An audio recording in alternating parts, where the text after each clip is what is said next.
ਵਾਲੇਕਮ GLI ਆ ਗਈ ਜੇ ਸਾਡੇ ਕੋਲ 2017 ਮਾਡਲ ਨਵੇਂ ਫੇਸ ਵਾਲੀ 2018 ਦਾ ਨੰਬਰ ਲੱਗਾ ਜੇ ਗੱਡੀ ਨੂੰ ਨਵੀਆਂ ਲਾਟਾਂ ਵਾਲੀ ਗੱਡੀ ਜੇ ਇਹ ਡਿੱਗੀ ਦੇ ਕੋਨੇ ਵੇਖੋ ਡਿੱਗੀ ਦੀਆਂ ਸੀਲਾਂ ਵੇਖੋ ਪੂਰੀਆਂ ਨੇ ਠੀਕ ਹੈ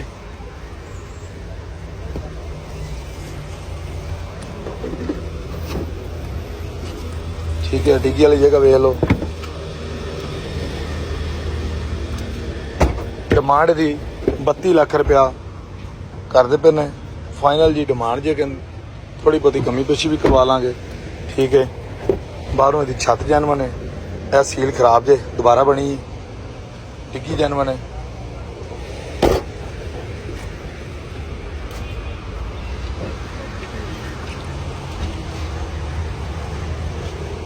पेशे पे जैनवन ने गड्डी दे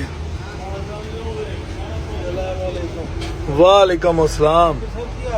ठीक ठाक तुसीं सुनाओ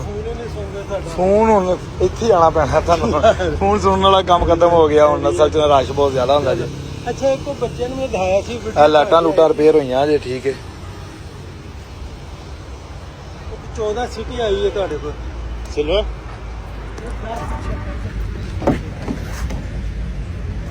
ओ खड़ी है वो पीछे खड़ी है हां वो खड़ी ठीक है जी जैनवन है और सुना रेट गड्डी दा मुनासिब है किन्ने मुल दी गड्डी लभदी नहीं इस मॉडल दे विच सिर्फ जरा रफ रूफ चली है गड्डी